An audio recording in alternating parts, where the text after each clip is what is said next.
Hello friends, welcome back to the Manzil Bharat. कैसे हैं आप सब? I hope you all are fine. जैसा कि आप जानते हैं कि अब हमने स्टार्ट किया है रिवीजन। ऑलमोस्ट 7 to 8 डेज रह गए हमारे एग्जाम को। प्रीवियस लेक्चर में हमने यूनिट 6 में जो कुछ स्कीम्स मेंशन है उनको रिवाइज किया था। आज इस लेक्चर में हम बाकी सभी रिमेनिंग स्कीम्स को रिवाइज करेंगे। ये लेक्चर में थोड़ा सा हम फास्ट रहेंगे, हम ज़्यादा डेप्थ में नहीं जाएंगे क्योंकि अब टाइम नहीं है उतना। We just revise on the important facts and figures, जो इंपॉर्टेंट पॉइंट्स हैं जो हमें याद रखने, जिसपे ज़्यादा चांसेस है क्वेश्चंस पूछे जाने के, उनको एक बार हम गो थ्रू करेंगे ताकि वो बच्चे जो ऑलरेडी इस मेरे लेक्चर से इस टॉपिक को पढ़ चुके हैं उनकी रिवीजन स्ट्रेंथन हो जाए, वो थोड़ा सा रिकैप्चुलेट कर पाएँ, और जो लोग पहली बार पढ़ रहे हैं वो भी एग्जाम में कुछ क्वेश्चंस को इजीली अटेम्प्ट कर पाएँ। So without wasting much time आज हम स्टार्ट करते हैं। पहला जो हमारा स्कीम रहने वाली है जो हम पढ़ेंगे दैट इज पोषण अभियान। सो पोषण अभियान, देखिए मैं आपको प्रीवियस लेक्चर में बता चुकी हूँ, हर स्कीम में अगर आप डिटेल में नहीं पढ़ सकते तो एटलीस्ट कुछ पॉइंट्स हैं जो आपको याद रखने ही रखने हैं। फर्स्ट, कि वो किस टाइप की स्कीम है, सेंट्रली स्पॉन्सर्ड स्कीम है, सेंट्रली सेक्टर स्कीम है, किस मिनिस्ट्री के अंदर वो आती है, कौन सी ईयर में वो लॉन्च हुई है, and what is the aim of that scheme. और अगर उसमें कुछ स्पेसिफिक पॉइंट्स मेंशन है तो that you also need to remember. Fine. तो सबसे पहले है पोषण अभियान। पोषण अभियान को लॉन्च किया गया था 2018 में, 2018 में 8 मार्च इन झुंझुनू डिस्ट्रिक्ट ऑफ राजस्थान। इसे लाने का मेन मकसद था बच्चों में माल न्यूट्रिशन, स्टंटिंग, अंडरवेट और वॉस्टिंग को रिड्यूस करना और एनीमिया को रिड्यूस करना। सॉरी, क्या 4 पॉइंट्स हैं? 1 is stunting, under nutrition, anaemia and underweight. इन सबको रिड्यूस करना था at a rate of 2% per year, accept anaemia को, जिसका जो रेट ऑफ डिक्रीज रहने वाला था that is 3% per year. Fine. सो ये इंपॉर्टेंट टारगेट है जो आपको रिमेंबर रखना है, विच कैन बी आस्क्ड कि किस परसेंट से स्टंटिंग को, अंडर न्यूट्रिशन को, एनीमिया को, या लो बर्थ वेट या under weight you can say, उसे रिड्यूस करना है। Fine. It is a centrally sponsored scheme और ये किसके अंदर आती है? It comes under ministry of women and child development. Fine. Now what is the target population? पोषण अभियान को लाया गया है, मेनली फोकस इसका जो रहेगा that is on the young children, on the pregnant women, lactating mothers and adolescence girl. ठीक है। सो टारगेट पॉपुलेशन, ये 3 क्राइटेरिया रहने वाले हैं।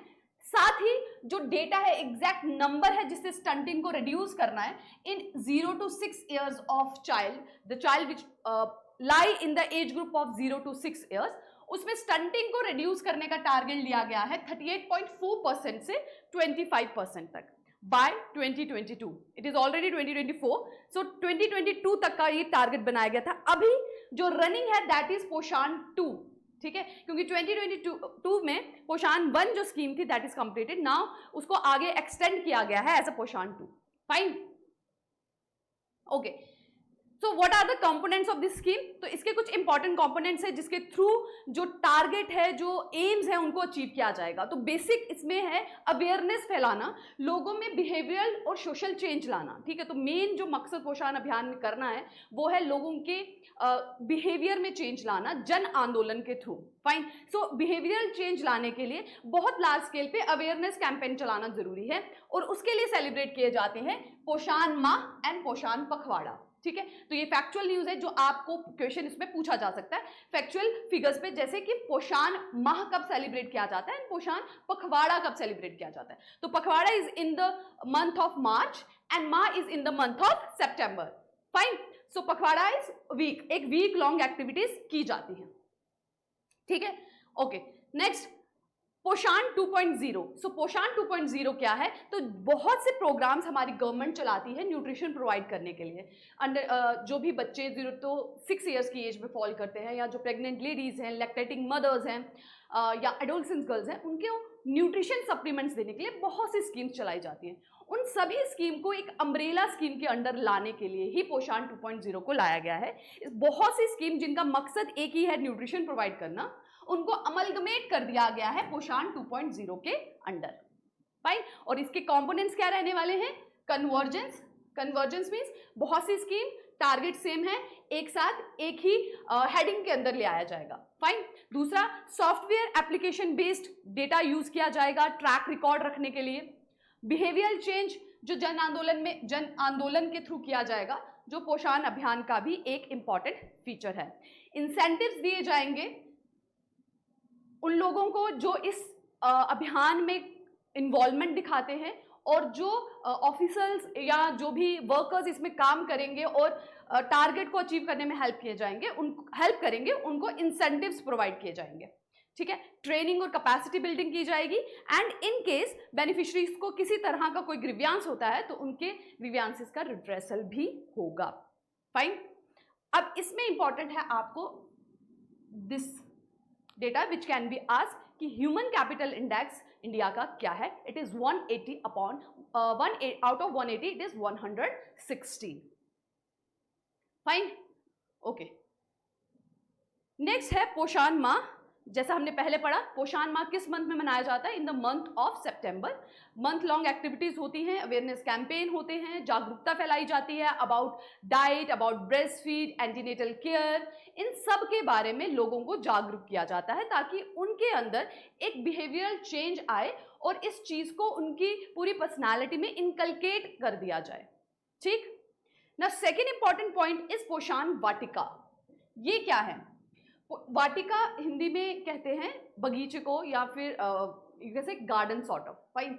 सो पोषण वाटिका वो एरियाज हैं जो स्कूल में जो एम्प्टी बैरन लैंड्स पड़े रहते हैं, या आंगनबाड़ी सेंटर्स में जो बैरन लैंड्स हैं, वहाँ पर ऑर्गेनिकली जो वेजिटेबल्स हैं, फ्रूट्स हैं, उनको ग्रो किया जाएगा। वो सब फ्रूट्स और वेजिटेबल जो लोकली अवेलेबल है, ठीक है, जो लोकली उस क्लाइमेट में उगाए जा सकते हैं, ऑर्गेनिकली उनको ग्रो किया जाएगा। टारगेट है कि कोई भी इंसान बेसिक न्यूट्रिशन से डेफिशिएंट ना रहे। फाइन। सो पोषण वाटिकाज में हर तरीके के प्लांट्स, वेजिटेबल, मेडिसिनल्स हों, न्यूट्रिशनल्स हों, ये सब उगाए जाएंगे। ठीक है। Okay, this is data which you can remember कि अभी तक कितनी पोषण वाटिकाज लगाई जा चुकी हैं। Okay, this we have done. Next is Poshan tracker. Poshan tracker क्या है? पोषण ट्रैकर एक सॉफ्टवेयर है, एक एप्लीकेशन है जिसके थ्रू बेनिफिशरीज का पूरा ट्रैक रिकॉर्ड रखा जाएगा कि उनको बेनिफिट्स अवेल हो रहे हैं कि नहीं, उनका पूरा डेटा मेंटेन किया जाएगा, उनकी इंप्रूवमेंट का पूरा ट्रैक रिकॉर्ड रखा जाएगा, और जो भी वर्कर्स काम कर रहे हैं उनके काम का भी 360 डिग्री व्यू इस ऐप के थ्रू मिलेगा। और इस ऐप का अच्छे से यूज हो सके इसके लिए जो स्मार्टफोन्स हैं उनको भी लिया गया है through a GEM, that is a government के लिए जो ई मार्केट प्लेस होती है, जहां से गवर्नमेंट को जितना भी IT प्रोडक्ट्स चाहिए होते हैं वहां से ये प्रोक्यूर किए जाते हैं। ठीक है। सो पोषण ट्रैकर इज दिस। अगर आपको इन सबको डिटेल में पढ़ना है तो आप मेरा लेक्चर जो ऑलरेडी हमारे यूट्यूब चैनल पे प्लेलिस्ट में अवेलेबल है वहां जाके देख सकते हैं। अभी हम करने वाले हैं रिवीजन, और मैं ये मान के चल रही हूँ कि आप एक बार इसे पढ़ चुके हैं। सो जो इसके इंपॉर्टेंट फीचर्स हैं मैं उन्हीं को एक बार रिवाइज कराऊंगी, रिकैप्चुलेट करेंगे। फाइन। ठीक है। ओके, ये अचीवमेंट्स है। क्वेश्चंस इसमें चांस है कि नहीं पूछा जाएगा, एक बार अगर आप रीड आउट करना चाहें तो कर सकते हैं, बट इसमें से क्वेश्चन नहीं आएगा। Okay, next come towards the schemes for old as and disable people. ठीक है। ओल्ड एज वो लोग जो 60 ईयर्स से अबव हैं, और डिसेबल जिनको किसी ना किसी तरह की विकलांगता है, किसी ना किसी तरह का बॉडी में डिसेबिलिटी है, कोई भी बॉडी ऑर्गन है जो प्रॉपरली वर्क नहीं कर रहा है। ठीक। सो इसमें से जो सबसे इंपॉर्टेंट चीज आपको ध्यान में रखनी है, that is international day for older person. ठीक है। सो ये कब सेलिब्रेट किया जाता है? 1 अक्टूबर को। And second important data which you have to remember is decade of healthy ageing. 2020 से 2030 को डिकेड ऑफ हेल्दी एजिंग कहा गया है कि बूढ़े तो होना है, because ageing is out of control, सब इंसान बढ़ रहे हैं और they are moving towards the age, but target क्या है? हेल्दी एजिंग का, कि इस तरह का लाइफस्टाइल अपनाया जाए कि एज तो बढ़े बट मैक्सिमम से मैक्सिमम डिजीज को अवॉइड किया जा सके जो लाइफस्टाइल में अब आ चुकी हैं, जैसे डायबिटीज हो गया, BP हो गया, हार्ट डिजीज हो गया, इन सब चीजों को अवॉइड किया जा सके just by adopting a healthy lifestyle. ठीक है। तो पहली स्कीम है, दीज आर द चैलेंजेस जो ओल्ड एज पीपल फेस करते हैं, लाइक साइकोलॉजिकली है, क्योंकि वो समझते हैं कि अब वो इस सोसाइटी के लिए कैपेबल नहीं है वर्क करने के लिए। फिजिकल चेंजेस आते हैं, फाइनेंशियली वीक हो गए हैं, ठीक है, फाइनेंसिस उनके पास नहीं है because most of them loss their work, retire हो जाते हैं या काम करना बंद करते हैं या हेल्थ इश्यूज की वजह से दे लॉस देयर फाइनेंशियल कैपेसिटी। ठीक, सो उनको सिक्योरिटी प्रोवाइड करने के लिए, उनकी वेलफेयर के लिए बहुत सी स्कीम्स जो है गवर्नमेंट लॉन्च करती है। स्कीम से पहले सबसे इंपॉर्टेंट पॉइंट है कि कॉन्स्टिट्यूशन में ऐसा क्या मेंशन है जो उनके वेलफेयर के लिए है। So that is article 41 of DPSP. So article 41 of DPSP दोनों ओल्ड एज और डिसेबल पीपल के लिए ये एक प्रावधान बनाता है कि स्टेट उनकी वेलफेयर के लिए काम करे, वो ऐसी सुविधाएं प्रोवाइड करे, ऐसी फैसिलिटीज प्रोवाइड करे जिससे कि ओल्ड एज, अनएम्प्लॉयड और डिसेबल का वेलफेयर हो। ठीक है, so article 41 is very important, दोनों ही डिसेबल के रिलेटेड भी एंड ओल्ड एज पीपल के रिलेशन में भी। नेक्स्ट आती है scheme. So first is national old age pension scheme which was launched, Indira Gandhi national old age pension scheme was launched इन 1995। इसका main मकसद था एक मंथली इनकम प्रोवाइड करना, एक मंथली पे प्रोवाइड करना, पेंशन प्रोवाइड करना ओल्ड एज पीपल को। यहां पे इंपॉर्टेंट है आपको ध्यान रखना ये डिफरेंशिएशन कि किस एज को ओल्ड एज की कैटेगरी में लिया जाता है। For the male it is 60 years, for the female it is 55 years and for the widow, divorcee और डिसेबल इट इज 40। ठीक है, और अमाउंट क्या है, that is 1000 rupees. Next is Annapurna scheme. So Annapurna scheme को लाया गया था इन द ईयर 2000। सो जो ओल्ड एज पीपल कवर नहीं होते national old age pension scheme में, उनको इस स्कीम के अंडर प्रोवाइड किया जाता है मंथली फूड ग्रेन। ध्यान रखना है आपको particular age, sorry time on which it is launched. Second important चीज इज द मिनिस्ट्री। ये आप ध्यान रखिए कि जितनी भी स्कीम्स हैं, मैक्सिमम स्कीम्स ओल्ड एज के लिए, that is launched by ministry of social justice and empowerment. क्योंकि सोशल जस्टिस क्या है, समाज में सबको बराबर लेके चलना, समाज में सबको न्याय दिलाना। ठीक है, तो social justice and empowerment, disable में भी जितनी भी स्कीम्स आएंगी that comes under this ministry. ठीक है, मोस्टली एक दो होगी, otherwise all comes under this ministry. So under Annapurna scheme what is provided, 10 kg of food grains is provided. कितना प्रोवाइड किया जाता है, 10 kg of food grain provide किया जाता है हर महीने। और एज कैटेगरी जो इसके अंदर आती है that is above 65 years of age. कितनी है, above 65 years of age. Next है integrated programme for senior citizen. Integrated programme for senior citizen लाया गया था 1992 में। इस स्कीम का मेन मकसद था जो भी voluntary organisation, NGO, societies old age people के लिए काम कर रही हैं, ओल्ड एज होम्स बना रहे हैं, उनके वेलफेयर के लिए काम कर रही हैं, उन्हें फंड्स प्रोवाइड करना।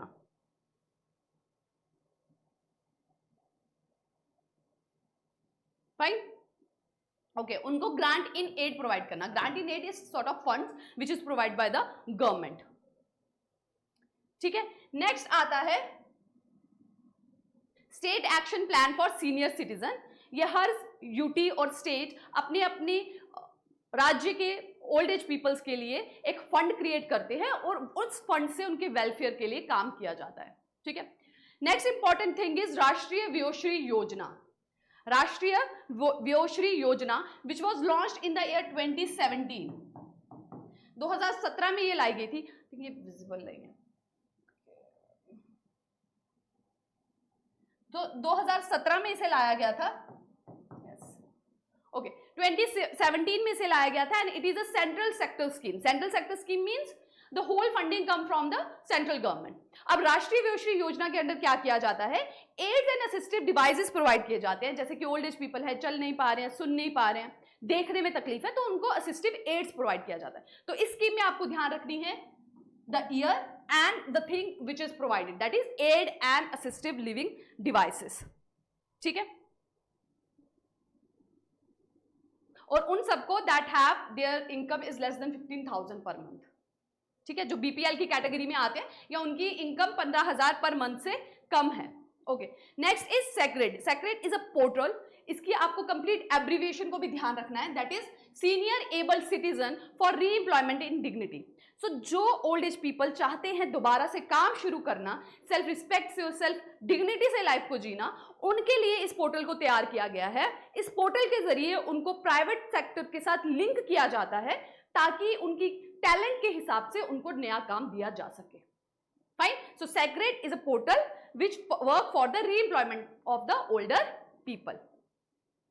ठीक है, और इस पोर्टल के लिए हर साल 5 साल के लिए कॉन्टिन्यूटी में एक फंडिंग प्रोवाइड की जाएगी गवर्नमेंट के through on the basis of 2 crore per year. ठीक है, इस पोर्टल की मेंटेनेंस के लिए।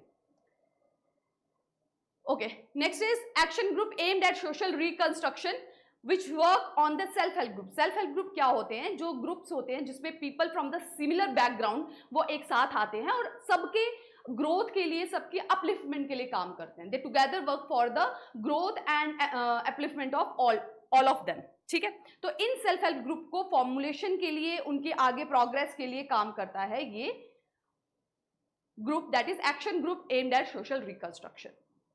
Next is this national helpline that is for the older people. Next important scheme for the older people is Pradhan Mantri Vay Vandana Yojana, which was launched by the Ministry of Finance. This you have to remember क्योंकि ये scheme है जो Ministry of Social Justice and Empowerment के under नहीं आती. It comes under Ministry of Finance and it was launched in 2017. इसका मकसद था कि जो ओल्ड एज पीपल हैं, जो रिटायर हुए हैं, which have the money and they want to save it so that आगे फ्यूचर की लाइफ के लिए उनका एक फिक्स्ड अमाउंट उनको मिलता रहे ताकि वो आगे अपनी फर्दर लाइफ को आसानी से जी सकें, उनके लिए इस स्कीम को लाया गया है। ये स्कीम वो LIC के थ्रू ऑनलाइन या ऑफलाइन खरीद सकते हैं। अमाउंट वो डिपॉजिट कर सकते हैं। मिनिमम जो अमाउंट है that is about, maximum amount is that is 50 lakh. Time period रहने वाला है 10 साल का। ठीक है, 15 लाख तक का अमाउंट वो डिपॉजिट करा सकते हैं 10 साल के लिए एंड देन अपनी मर्जी से मंथली, क्वार्टरली या हाफ ईयरली, जैसा भी वो इंटरेस्ट लेना चाहें कि उनको मंथली मिलना चाहिए या हाफ ईयरली या क्वार्टरली, उनको मिलेगा। ठीक है, मिनिमम अमाउंट जो वो गेन करेंगे that is 1000। The most important thing in this is कि जो रेट रहने वाला है, इंटरेस्ट रेट, उनके डिपॉजिट पे जो इनको इंटरेस्ट रेट मिलेगा वो एक फिक्स मिलेगा, वो कभी चेंज नहीं होगा, दैट इज 7.4%। और इस स्कीम को लाने का मेन मकसद भी यही था ताकि ओल्ड एज पीपल को जो वेरिएशन आते हैं मार्केट में इंटरेस्ट रेट में because of the change in the market, उससे उन्हें प्रोटेक्ट किया जा सके और एक उनको फिक्स्ड इनकम जनरेट की जा सके उनके लिए from their savings. Fine, so that's it for the schemes for old age people. आगे हम बढ़ते हैं स्कीम्स फॉर डिसेबल्स के लिए। डिसेबल्स कौन हो गए? पर्सन विद डिसेबिलिटी, जिनको किसी ना किसी ऑर्गन में किसी भी प्रॉब्लम की वजह से their organs is not working properly और जिसकी वजह से वो अपनी नॉर्मल रूटीन में काम नहीं कर पा रहे हैं, that are the people who are known as disable. ठीक है, सो December 3rd, October 1 is International Day for Older People and December 3rd is celebrate as International Day for Disables. तो इनकी स्कीम में सबसे पहली आती है असेसिबल इंडिया कैंपेन। कौन सा कैंपेन आता है? Accessible India campaign. इसके नाम से ही क्लियर होता है, असेसिबल मतलब हर जगह को जहां पे डिसेबल पीपल इजीली पहुंच पाए उनको, उनके लिए असेसिबल बनाना कि they can reach all the areas easily.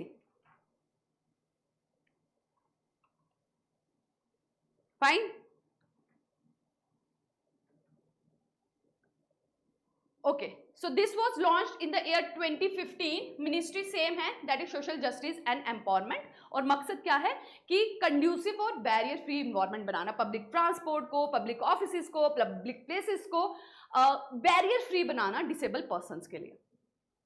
ठीक, next is Deendayal disable rehabilitation scheme, जिसको पहले जाना जाता था scheme for promoting voluntary action for person with disable. इसी के नाम को चेंज किया गया 2003 में। लॉन्च हुई थी ये 1999 में। At that time it was known as the scheme to promote voluntary action for person with disable. 2003 में it renamed as Deendayal disable rehabilitation scheme. मकसद है इन्वायरमेंट को अनेबल बनाना उनके लिए, उनके वॉलंटरी एक्शंस जो भी लेते हैं जैसे NGOs हो गई या सेल्फ हेल्प ग्रुप्स हो गए, उनको एनकरेज करना, उनको ग्रांट इन एड्स प्रोवाइड करना ताकि वो वर्क करें towards the social justice and equity of disabled person.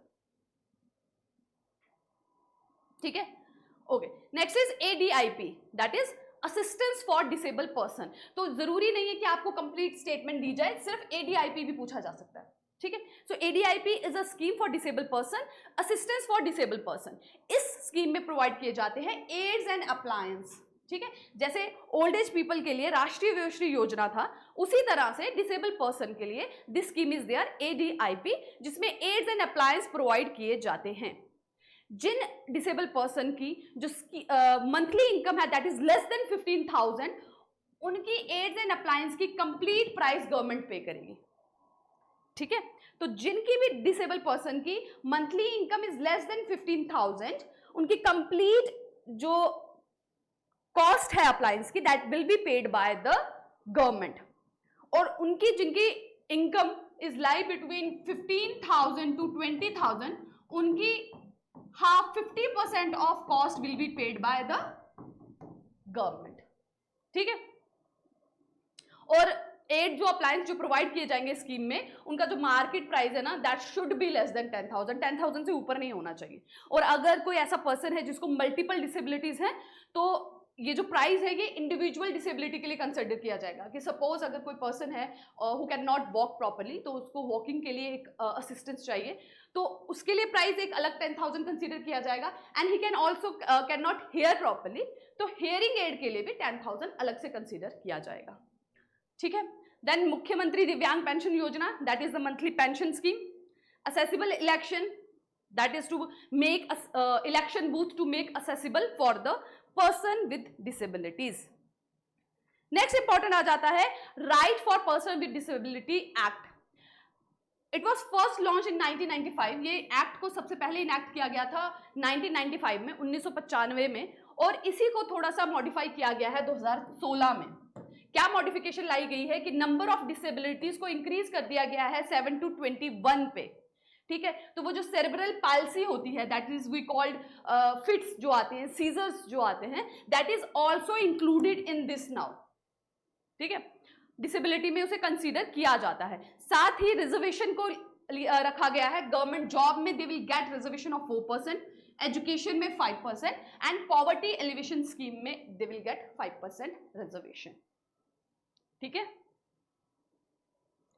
so that is it for scheme for person with disability. Now moving towards the new topic, that is early childhood care and education. Early childhood care and education क्या है? वो बच्चे जो 0 to 6 years के बीच में लाई करते हैं, ये जो टाइम पीरियड होता है दैट इज वेरी इंपॉर्टेंट।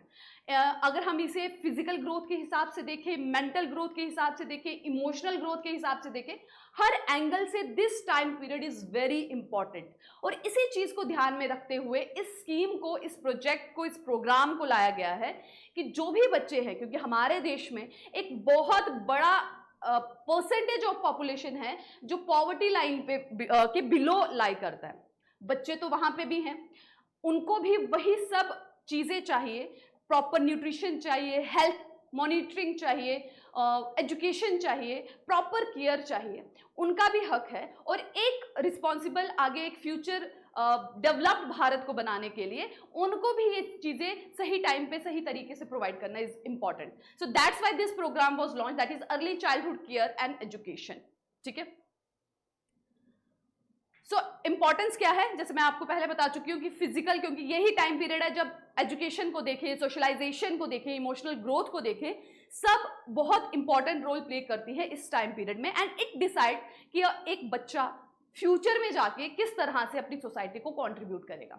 तो अर्ली एजुकेशन एंड केयर में क्या इंपॉर्टेंट चीजें, उसका कंपोनेंट्स हैं। सबसे पहले है early learning, that is it is a time where a child start learning about education, ठीक है, sorry, for about language, numeracy, creativity, problem solving. तो बेसिक जितनी भी एबिलिटीज हैं, मैथमेटिकल एबिलिटीज हो गई, न्यूमेरिकल हो गया, लैंग्वेज से रिलेटेड हो गया, कॉग्निटिव डेवलपमेंट हो गया, everything start developing at this as.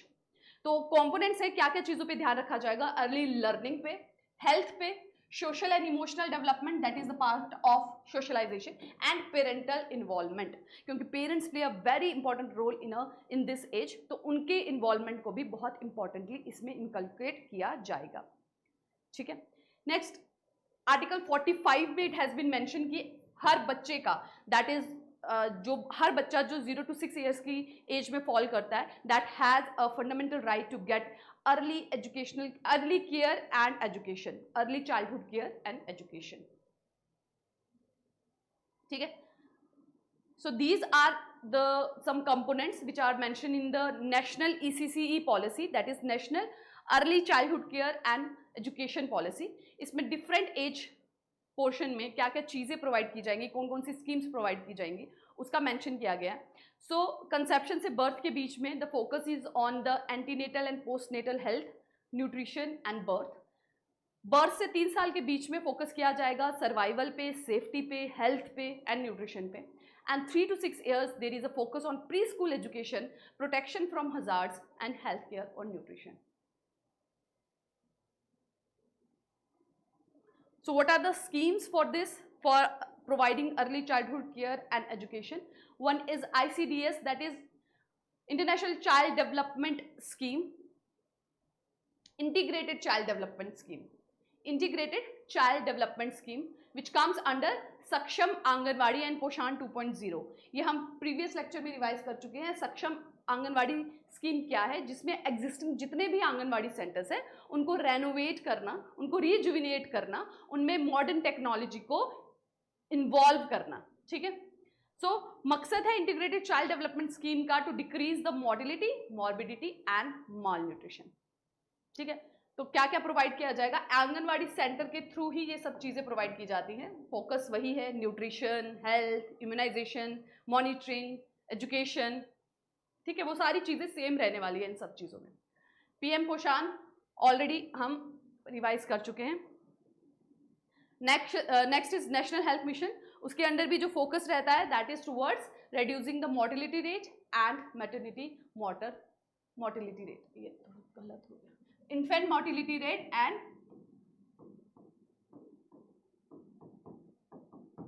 maternal mortality rate.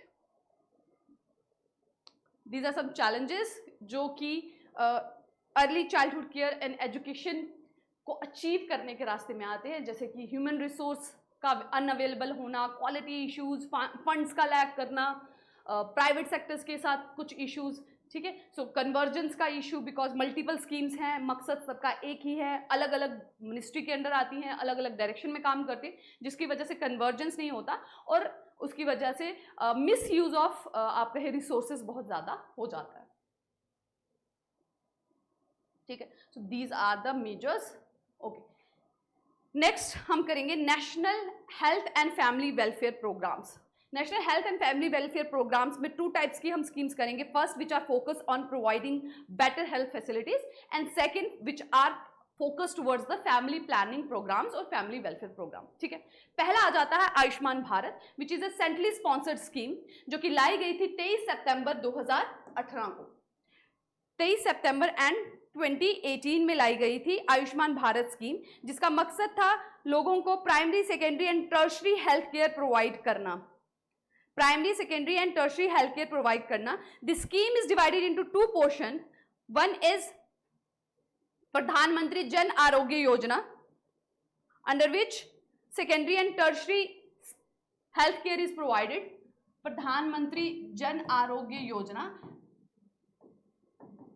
और पहला इसका है नेशनल वेलनेस सेंटर. ठीक है. जिसमें प्राइमरी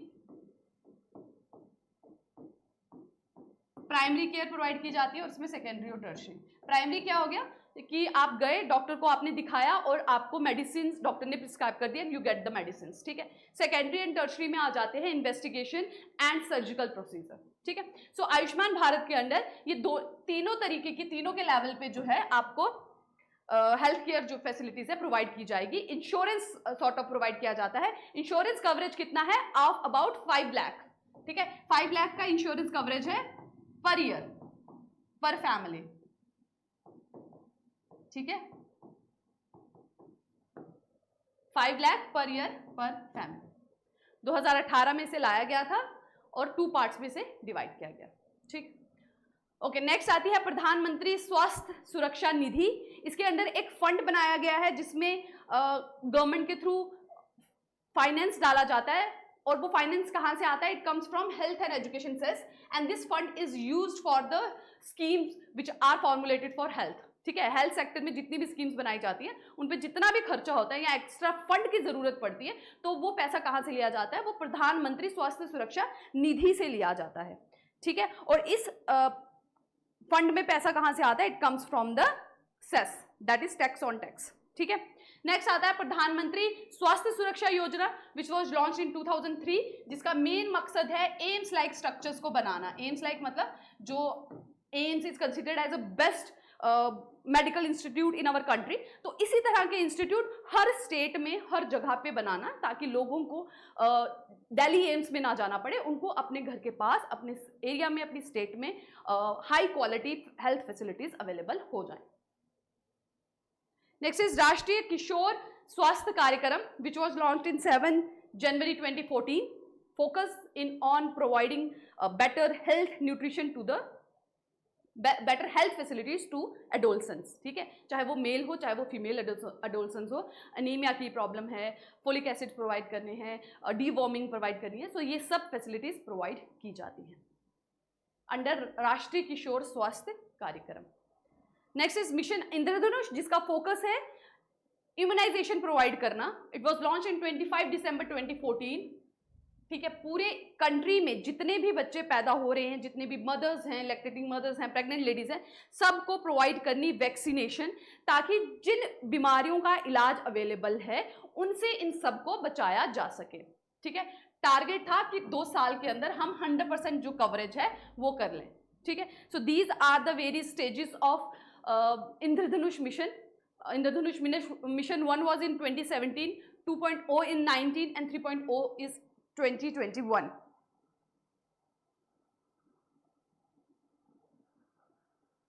ठीक है, सो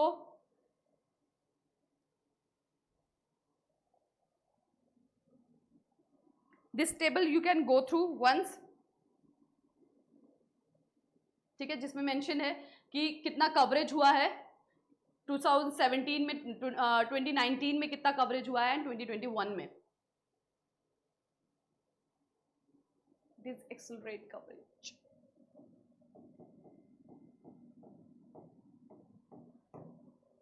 ठीक है, and these are the diseases of which vaccination is provide under immunisation. ये इंद्रधनुष मिशन के अंडर जितनी भी डिजीज के अगेंस्ट वैक्सीनेशन प्रोवाइड की जाती है उनका नाम यहाँ पे मेंशन है। DPT, TB, whooping cough, rubella, rotavirus, haemophilus influenza etcetera. ठीक है, 12 डिजीज हैं ये, इनके अगेंस्ट इम्यूनाइजेशन प्रोवाइड की जाती है।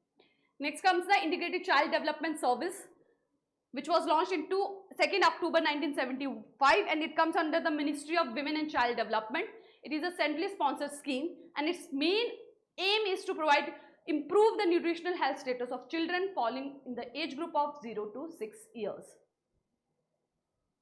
And ICDS के अंदर जो services provide की जाती है, that is SN is supplementary nutrition,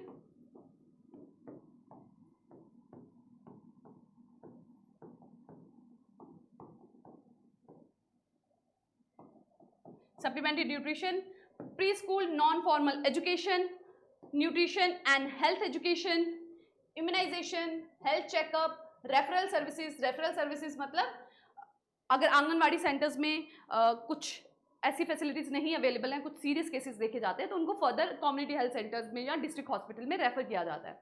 national rural health mission, Janani Suraksha Yojana, ठीक है, national AIDS control programme and national TB program.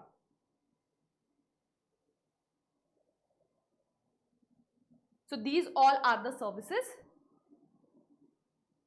which are provided under national, these are various schemes which are provided under the for the betterment of the health of our people. ठीक है, next comes the family welfare programme. Family welfare programme का जो focus था वो था family planning को लेकर। हमारे देश में सबसे पहले इसे स्टार्ट किया गया था, और पहले इसे फैमिली जो है it was first started in 1951 और इसका जो कंप्लीट असिस्टेंस है वो सेंटर से आता है, ठीक है।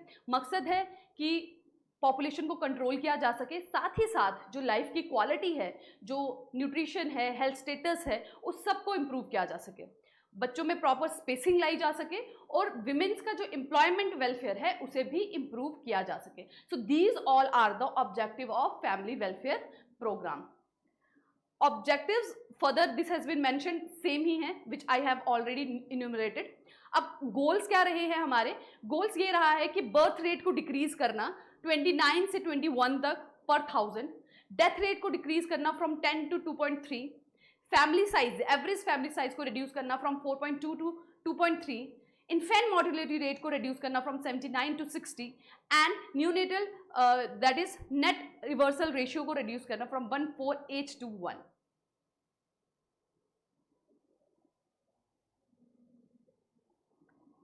So what are the various strategies which are used to achieve this target? That is integration with health services, integration with maternal and child care. Focus है कि awareness फैलाकर better health facilities provide करके family planning की जा सके और population को control किया जा सके. So these all were used to achieve this target.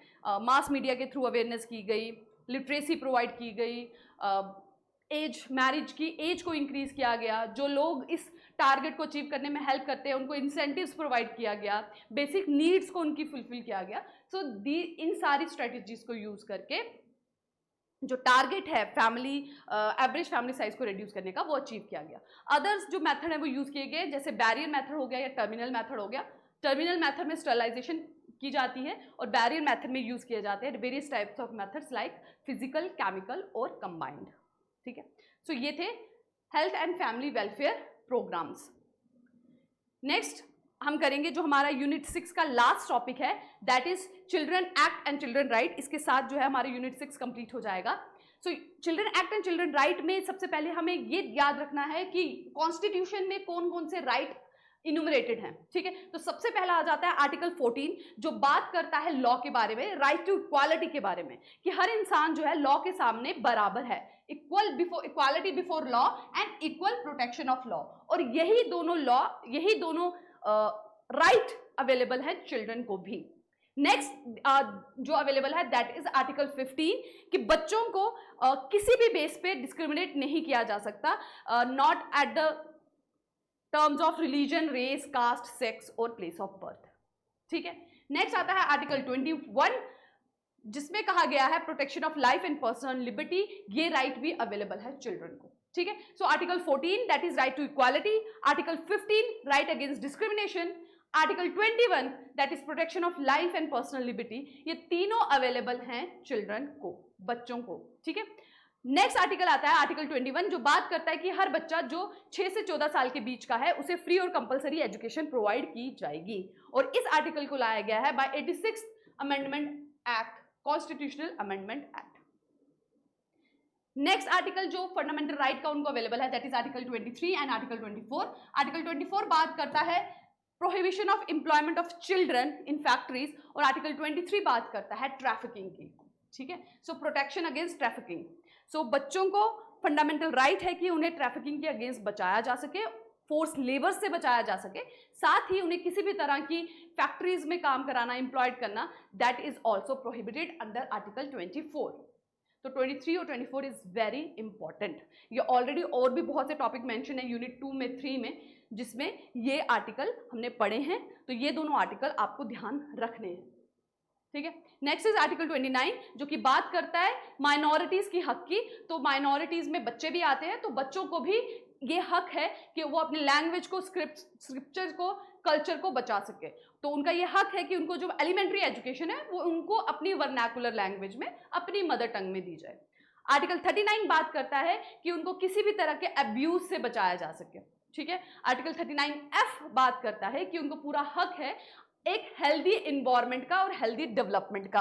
Article 45 जो हम ऑलरेडी पढ़ चुके हैं that is it talks about early childhood care and education to all. और एज ग्रुप रहने वाला है 0 to 6 ईयर्स। ये याद रखिए कि जब एम्प्लॉयमेंट की बात आती है तो वहां बात की जाती है 6 to education, free elementary education की बात आती है तो वहां किया जाता है, जब हम RTE की बात करते हैं, राइट टू एजुकेशन, तो वहां बात की जाती है 6 to 14 ईयर्स की। लेकिन जहां हम बात करते हैं early childhood care and education की, तो वहां पे एज क्राइटेरिया आता है 0 to 6 ईयर्स का। ठीक है, okay. Article 46 talks about protection of weaker section of society from social injustice and exploitation।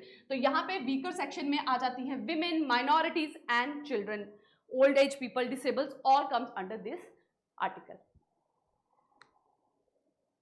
Fine, okay, these are some acts which have been enacted for the protection of children, जिसमें आ गया prohibition of child marriage act जो कि लाया गया था 2006 में, बच्चों की शादियों को रोकना जो उनकी छोटी एज में करा दी जाती हैं।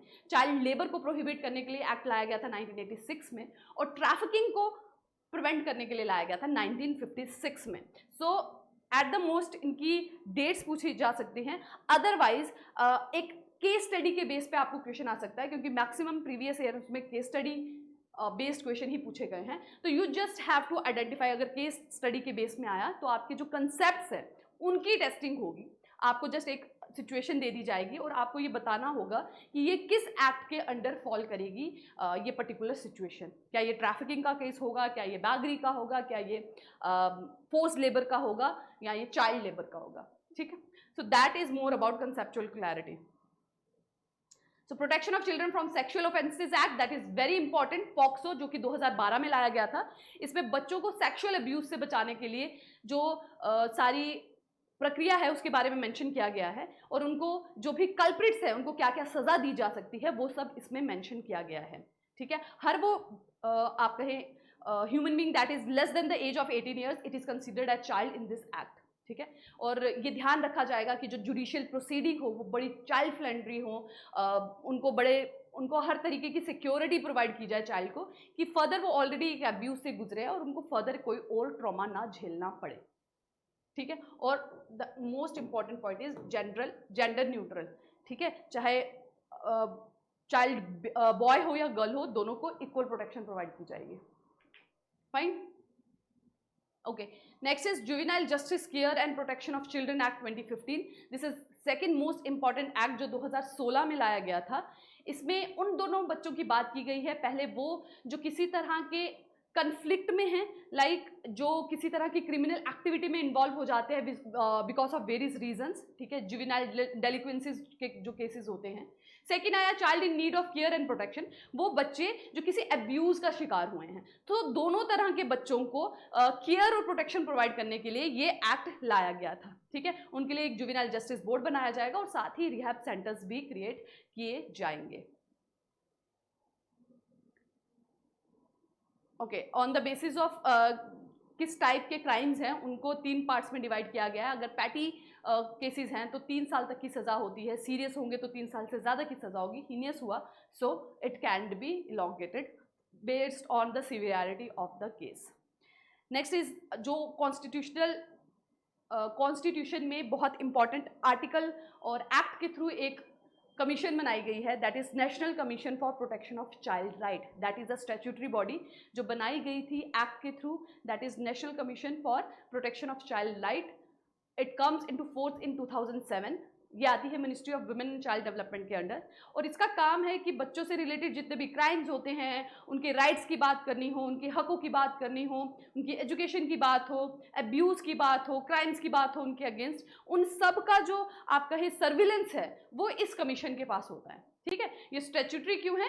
क्योंकि इसका जो मेंशन है ये हुआ है एक्ट के थ्रू। कॉन्स्टिट्यूशन जब बना था ये तब एग्जिस्टिंग नहीं करती थी, ये एक्ट के बाद बनी है, that is act for child protection, protection of child right act. ठीक है,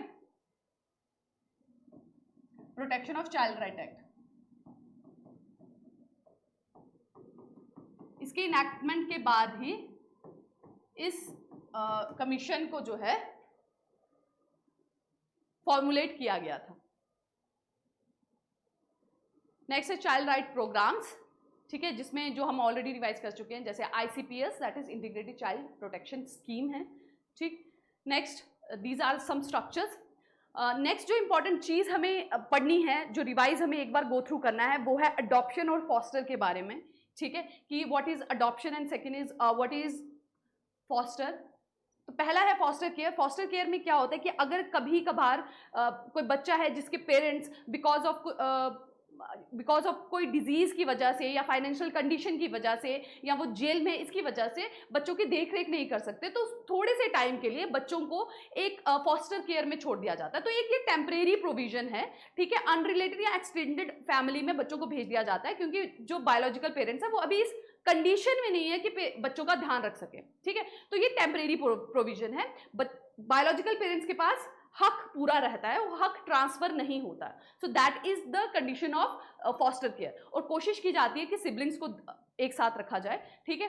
तो 6 साल के जो छोटे उम्र के बच्चे होते हैं उनकी कोशिश की जाती है कि उनको अडॉप्शन में दे दिया जाए, फॉस्टर केयर में ना जाए, ठीक है, क्योंकि वो बच्चे अभी इतने मतलब उनको अभी इतना अवेयरनेस नहीं होती पेरेंट्स की। तो अगर पहले उन्हें कहीं और रखा जाएगा और फिर उनको ओरिजिनल पेरेंट्स के पास भेजा जाएगा, बायोलॉजिकल पेरेंट्स के पास भेजा जाएगा, तो उनके इमोशनली उनमें बहुत ट्रॉमा फेस होने के चांसेस हो सकते हैं।